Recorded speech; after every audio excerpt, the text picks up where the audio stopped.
when my grandfather was still alive, he would watch the Food Network. I discovered it because of him. Okay. And he would always sit there and watch, I would always have a fascination with watching something with cooking in it. But my sister would just be like, you just want to watch because you're hungry. But it wasn't the hunger, it was the hunger for what they were doing. And I just wanted to know, it was curiosity, like, how are they able to do that? I could do that. Can I do that? And I would just stare at it and I'm like, Grandpa, you think I could do that? And he's like, yeah, if you want to go do it right now. And I'm like, okay. So I started off just basic stuff, grilled cheese. Here you go, Grandpa, some grilled cheese and some eggs and make a little pancake. It might be a little burnt, but I made it and I brought it to him and my grandmother, and I'll say, okay, that'd be 10 cents. And he will pay me 10 cents. I'm like, okay, what else you guys want to eat? And he was like, nothing, wait till lunch. So I said, okay. I wait till lunch. How can I help you, sir? I made a little menu and everything. Would you like a ham sandwich? Would you like this? Would you like that? What would you like for dessert? So he would kind of tell me, okay, well, go on and give me some cookies or go on and make me a sandwich or something. So I would go in there and kind of recreate stuff, like maybe add a little frosting out the can on top of the cookie and, kind of making my own stuff. And I was just like, okay, well, now that I know I have this passion for food, I wonder where it's going to take me, but I'm a child, so I don't really know. All I know is that my great aunt told me, in order to be successful, you have to be a doctor, a dentist, because she was a dental hygienist, something with stature, a lawyer, but never mentioned nothing about food or fashion or anything like that, even though she loved to cook. So nobody else in my family loved to cook but me. I was always the one trying to put cookies in the oven, and after every dinner meal, I had to have something sweet, but it had to be something I made. Not just a regular Oreo cookie or Chips Ahoy. It had to be something I really went and made, even if it was just, the cookies that you break apart and stick them out there. I had to have something extra on it. Okay, well, let me re-roll the dough and maybe put some craisins in it.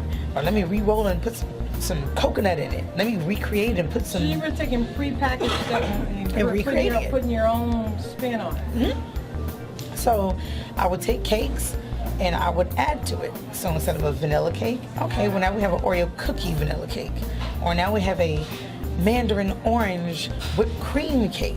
So I would do all this stuff and, everybody come over. I wanted everybody to eat. I'm really big on feeding people.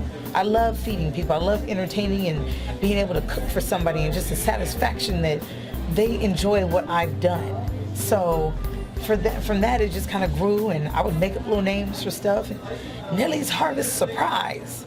And my grandfather, he was dying at this point, so I figured, okay, we're at the hospital, I'll just make some goodies so we can have something to eat and maybe cheer him up, because, even though he's dying, he told me, you give me food.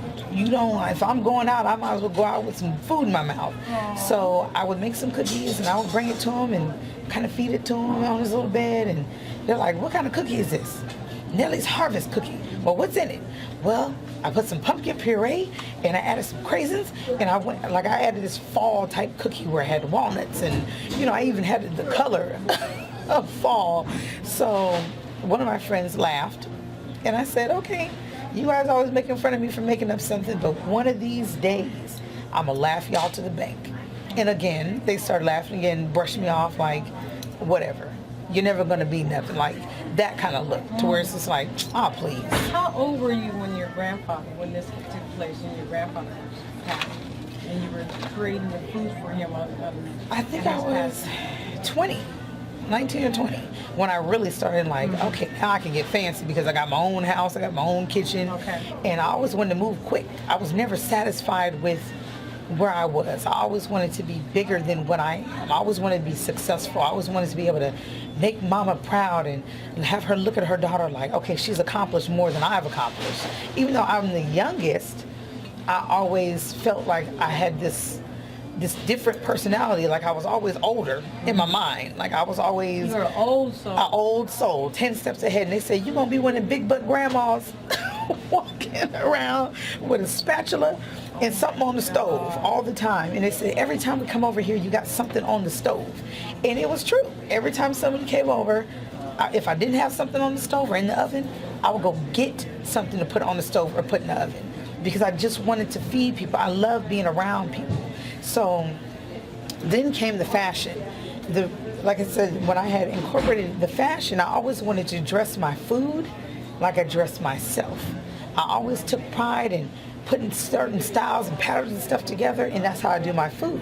I was going to put certain flavors and tastes together and color coordinated this and that, and everything has to be paired with something else, and that's just how my natural personality is.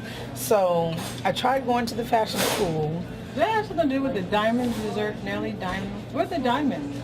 The diamond came from, I wanted something to be different than the norm, upscale.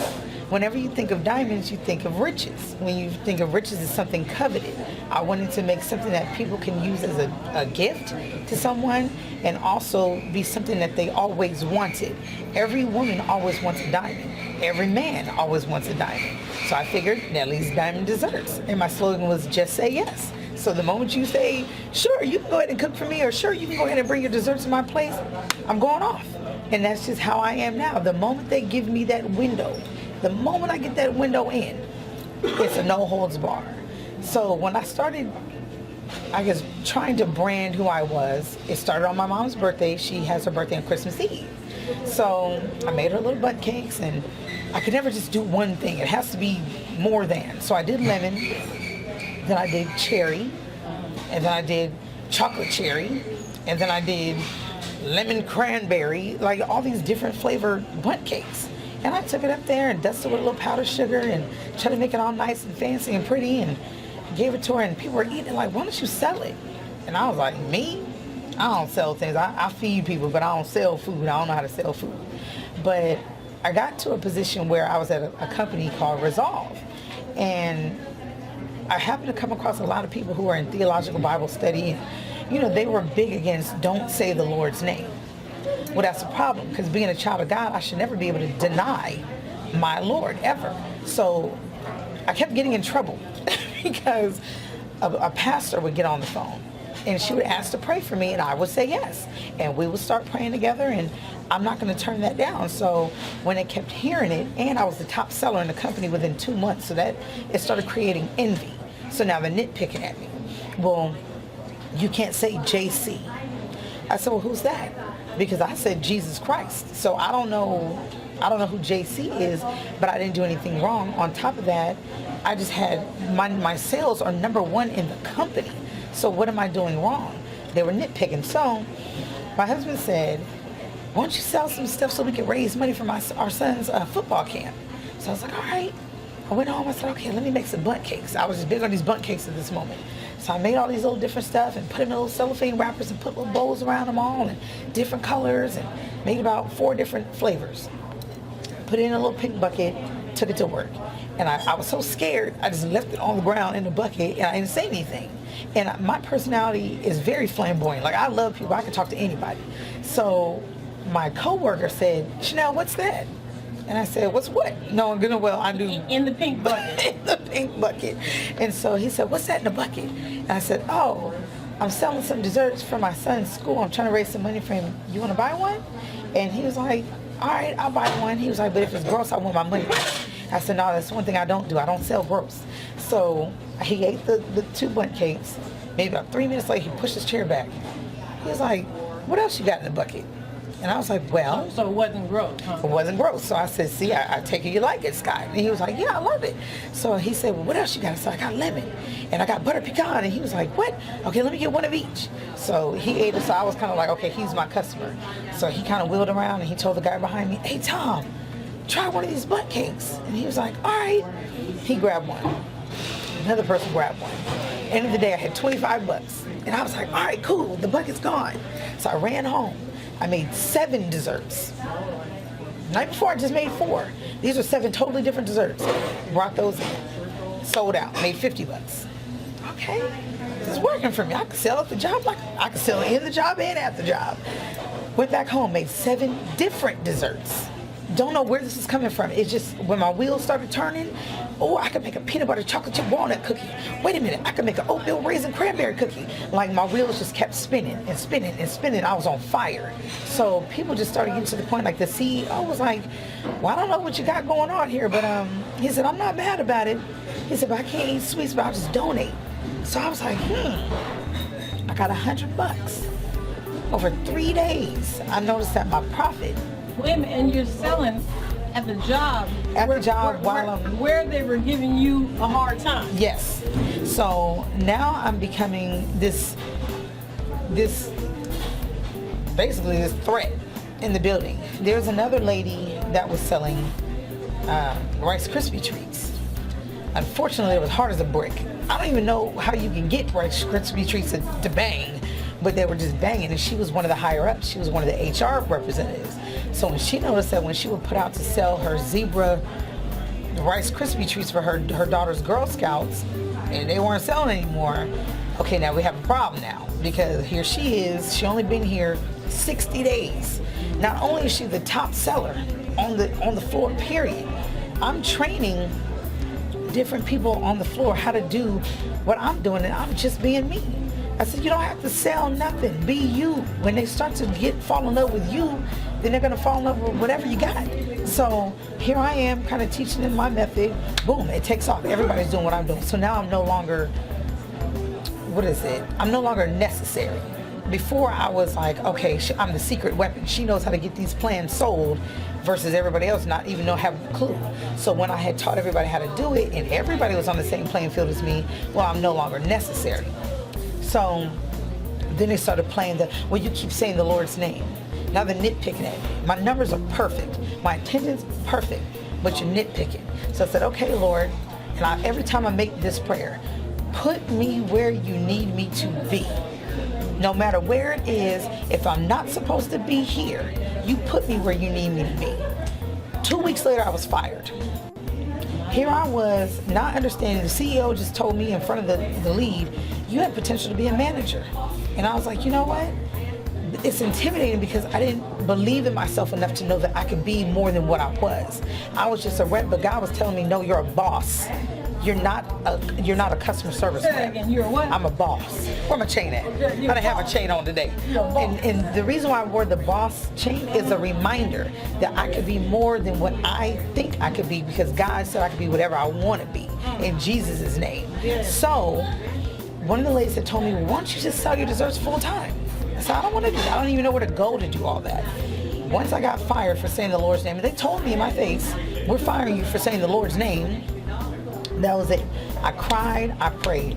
I cried, I prayed. Where do you want me to be, God? Because I don't have a clue. I don't know what I'm doing. I don't have any more money. We're struggling. We're fighting in here because I don't have any more money. It was just a lot going on. So people started calling me. Can you make me a cake? Only cakes I knew how to make was my little Betty Crocker, change my flavor cakes. Then they started asking me, well, can you make me a Disney character? Can you make me Minnie Mouse? Yep. My answer was never no. It is never going to be no. If I can't figure out how to do it, I'm going to figure out how to do it some way or the other. There is no no. It's you either get it right or you figure out how to get it right. So went to Walmart, said, okay, Chanel, put your creative hat on. So I found like this little emblem, a Minnie Mouse. I was like, okay, I could use that. I took the little Minnie Mouse toys where it was like a little watch and like other little trinkets. And I said, okay, I'll make the cake pink and purple, and I'll put the emblem in the middle, and I'll put like the little watch and everything on the side. So I kept taking pictures of it and put it on Facebook. People were like, I didn't know you could bake. I'm like, well then fine, let me go ahead and get such and such a cake. And then they started pushing me. It felt like they pushed me into where I was, because that wasn't the niche. I wasn't going for that. It was just bundt cakes. That's all I was doing. So they pushed me into doing cakes, and then went from 1 tier to 2. Well, can you do a wedding cake? Well, do you do chocolate covered strawberries? Yeah, I can do it. First couple times was a fail. I didn't know that you couldn't dip it in hot chocolate. So it was like hot. You said, yeah, I can do it. I was like, yeah, I can do that. I can do all that. Yeah. What you want on it? Even if it was a fail, I was going to figure it out. I was going to sit up all night long. And there was many nights where I didn't go to sleep but maybe 2-3 hours, because it has to be right. It has to be perfection. If I'm going to sell something, it's got to look good. And so one of the ladies said, let me get some of your treats, because my mother's flying in from out of state and I don't have any gifts for her, but your desserts look like presents. So is it okay that I use this as a present? Then my wheels started turning. okay, well, this is my niche. I don't want it to be bake sale goods. No, I want when they look at this, they be like, oh, okay, that's a quality dessert. I'll pay for that. If it tastes like it look, I'll pay for that all day. So what you're really saying is your desserts turned into gifts. Yes. And I figured when a woman wants to give a man wants to give a woman the most special gift he can give her, the best thing you can give her is a diamond. So I had this fascination with diamonds, even though I didn't have none. I had a little nugget that I got from my husband. But I was just fascinated with jewels, and I've always wanted better than I've had, so I knew I had to work for it. And just the word diamond just kept surfacing. And I got a Chihuahua, and I named her Diamond. So I was like, all right, Diamond. I said, what can I do to create a name that's not something that's basic, but it's different? It'll stand out. It'll raise the eyebrow, like Diamond dessert. What makes your stuff so special? So I said, okay, I want to be a designer one day. I know the designers, there's already a Chanel out there. My great aunt or my family members would call me Nellie, but my friends would call me Nell. Right. So I said, okay, Chanel's desserts? Nah, it's too basic. Nellie's Diva desserts? Yeah, that says me, that's me. But nah, it's not good enough. I need something else to pop. Somebody else probably has it somewhere. I was like, Nellie's Diamond desserts. I wanted to figure out how can I get it to the public. But all I had was Facebook. So I would just kind of put it out there and then wait for somebody to, okay, well, Chanel, can you make me a cake or can you make me something? But my niche I was going for was just desserts, not cakes, but just desserts like chocolate covered strawberries, things that will be considered presents, gifts, special occasion. So I started melting down chocolate, making candy, like doing all kinds of stuff. I mean, I was a mad scientist in that kitchen. I would literally go to the store and buy a whole bunch of stuff. And I would sit there and I would just keep on until I came up with something. I'm like, picture, and I would just keep taking pictures of it. And I would try to put it on a little plate and try to get a good angle with my cell phone and try to take a picture and upload it. And I got to the point where I was uploading 7 pictures a day. And people were like, okay, did you go to culinary school or something? Like, did we miss something? Because is this your new business? Like, what are you doing? And I'm like, yeah, this is my business. But in my mind, I was afraid to say that was my business. Right. You were thinking if I say it's my business, then I'm going to fail. Right. But you moved beyond that fear. Yes. And it took me from 2011 to now, I had literally quit. I couldn't because I know I'm my biggest problem because somewhere always in the back of my head, I'm always telling myself I'm not good enough. Maybe it's because people would tell me or treat me like if it's not a business or treat me like it's not good enough or it's not going to succeed. So I kept it. And I'm like, okay, it's only going to be good enough for friends or family. Nobody else. Nobody's going to want my stuff. Even though it's not true, but I allowed the enemy to tell me that I'm nothing. And I started to believe it. So I started going to HealthNet. My dad was like, come on and just bring some stuff in and I'm gonna talk to somebody so I can see if you can set up a booth. So my mom calls back and she's like, for Valentine's Day, you can set your little table up. The guy says, okay. So I'm all pumped. Oh yeah, I get to set up a table at a business. Plus I used to work there, so I knew people that worked at HealthNet anyway. But the owner of the cafe assumed she gonna come in here with bake sale stuff. She ain't gonna come in here, she ain't gonna come in here like I think she gonna come in here. No, Chanel came in there like Chanel comes in there. I had a long table. I had a pink tablecloth. I had red rose petals that went across the table. I even had little gift bags in tissue paper set to the side. I had a little stand where I had full-size cheesecakes if somebody wanted to buy the cheesecake. With a presentation. Yes. I wasn't fooling around. I didn't have a business card, but I bet you I went and created one and I cut it into squares and I made copies of like a stack of copies. They were not even the same size. They were some were this long and some were this short. But it had my name on it, it had my phone number on it. I had a sheet, an email sheet. If somebody wanted to make orders, if they wanted to be a part of a list, I had made a little vision board, like a little board that showed like Nellie's Diamond Desserts and it's yummy and this, like all these little decals, like these little 3D decals I found at Michael's. And it was just, I had diabetic desserts on the table. I had non-diabetic desserts. I had sugar-free. I had everything. I had a little something for everybody. Cakes, pies, so as everything. Because you just said something I have to tap on, because as we fast forward today, you are now in business. I'm in Nellie's business. Diamond Desserts. Yes. And you found out that people actually will pay. Oh yeah. Because that was your fear. Yes, I was afraid that I was afraid to tell people a price. Right. Because I was afraid of competition. Even though I didn't know much, I just figured if I shot out a number, because I'm not a building business, that they were going to reject me. So I started downgrading myself. I started literally lowballing myself. So they'll say, well, how much for a cake that feeds 40? $20. And they're like, what? That's it? But they wouldn't say that. They would just kind of be like, okay, well, $20. But then my sister would tell me, oh, well, you can't charge no more than that because Costco only charges $30 for a big sheet. So then I started putting myself in the same category as Costco. Costco doesn't even make cakes. They get it shipped in pre-frozen between cardboard and also their frosting. Because you're more like a designer. Yes. Your specialty. You're not Costco. Your specialty. So exactly. that was, your price really should represent your work. Right. And you're worth so much more. And I was treating myself like a bake sale, basically. Right.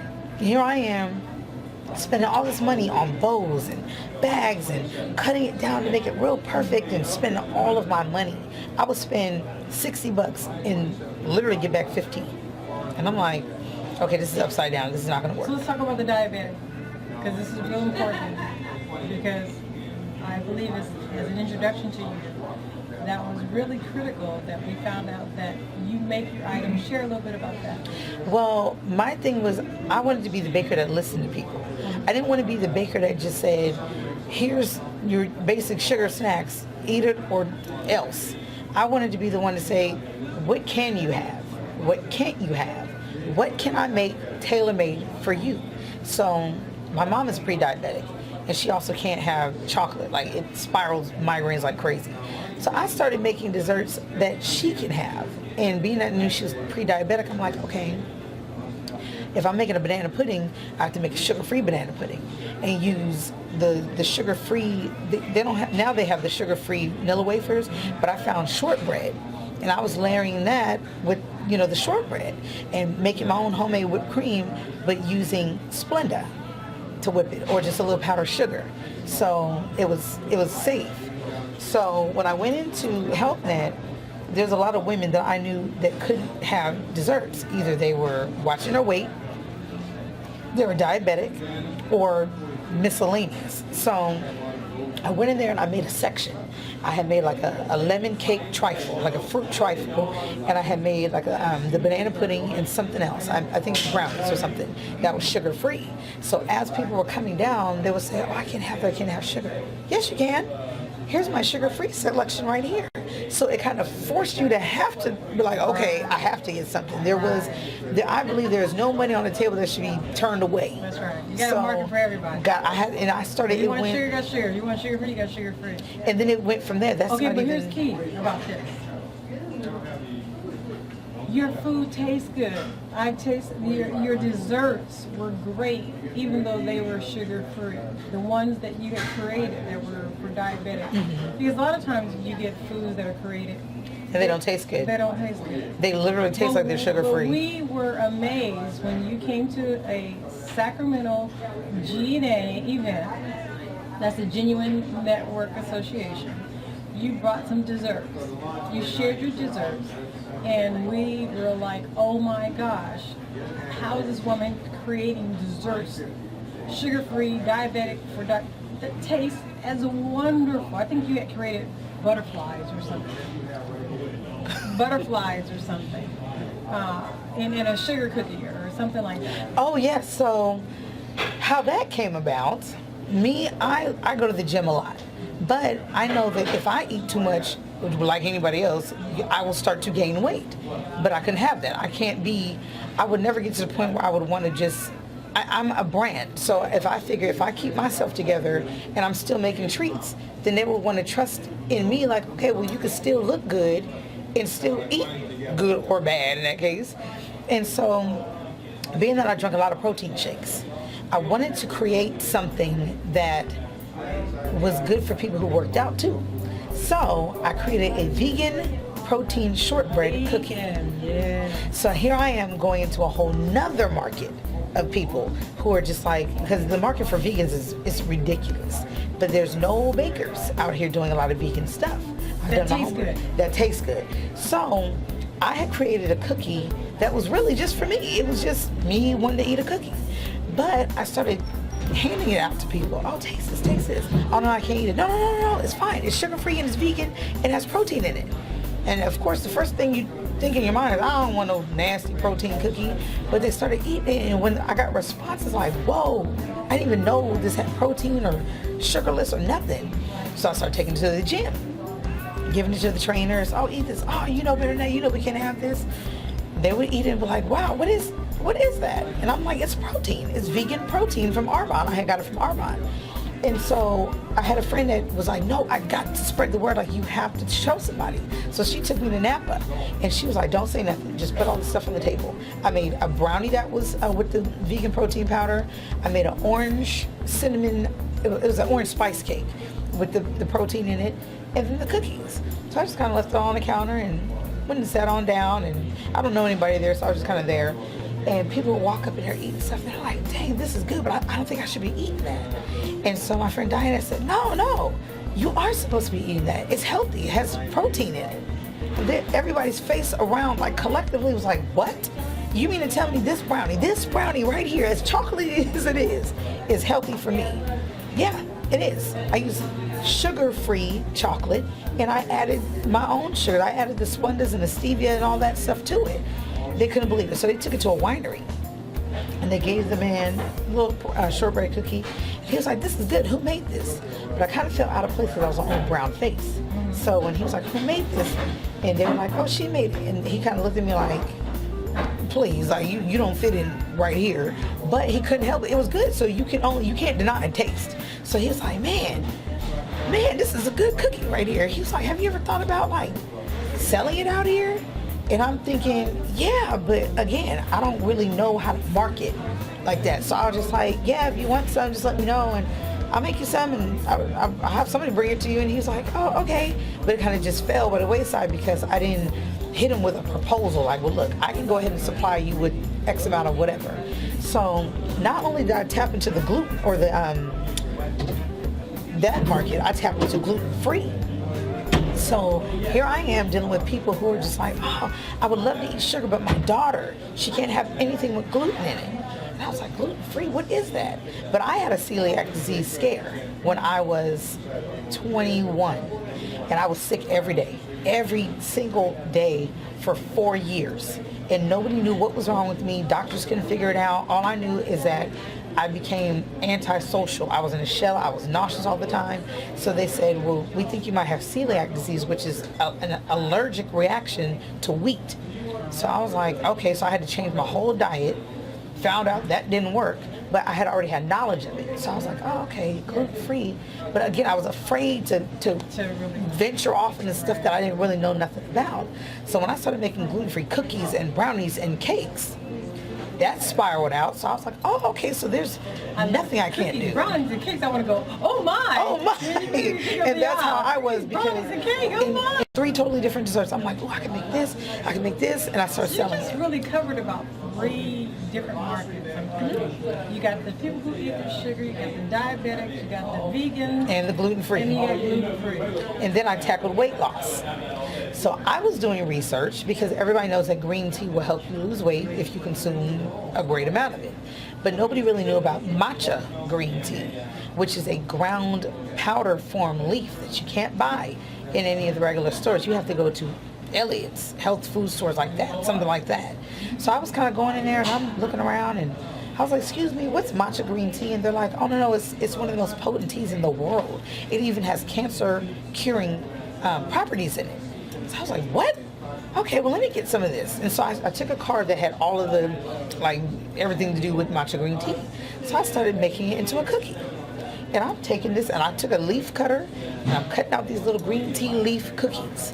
And so I was going out with the food trucks at one point for like 6 months. and I had everything on the table. Nobody could walk away. They're like, you made it to where nobody could walk away. As soon as they said, I'm watching my weight, oh, perfect. I have a weight loss cookie right here, and I'm shooting them, straight down the pipe. It'll help you lose weight. It's equal to 10 cups of brewed green tea. It'll burn 1,000 more calories, and it has cancer-curing properties and everything. So being that I knew so much about everything that I was doing, they couldn't help but buy it. You knew your product. I knew my product. I did my research on everything. Aside from me loving desserts, I'm in love with health and nutrition. I took a nutrition class in college, so I was always into the body and what cured the body, because I had so many health issues, and so did everyone in my family. So I wanted to know, how do we do preventative measures, and if I love to bake, how can I create something that can help people as well as satisfy that sweet tooth? So when I'm passing out these green tea cookies, it's green. And so I'm like, hello, it's green tea in there. But when people realized it was still sweet, and you could still taste that mild green flavor, and oh, you can take it with any type of tea, and I'm just selling it. So I had brought maybe 25 bags. All 25 bags were gone in 30 minutes. Gone. Vegan protein cookies, gone. Everything that was the healthier stuff wiped out, as well as the regular stuff. So then I came up with junk in the trunk. So people were cracking up, and I'm like, no, I have to be me. I have to be original. Junk in the trunk? You know how everybody puts stuff in the cookie? Oh, kitchen sink. I was like, I don't want no kitchen sink. Give me some junk in the trunk. I said, I got junk in my trunk. So, okay. So I figured I wanted to create something that signified me. Okay. And I figured everything is in there. I had macadamia nuts and pecans and walnuts and coconut and caramel and chocolate chips and white chocolate chips and just everything in an oatmeal cookie base. And I was like, oh, this would be cute if I drizzled chocolate on the top and let it harden, and then kind of put it in my little bags with the bows. Is that what we had at the event on 1010? Yep, the junk in the truck cookie. Because you had my business partner and my cameraman chewing on that over the camera. Oh yeah, that's the junk in the trunk. And then they went back for more.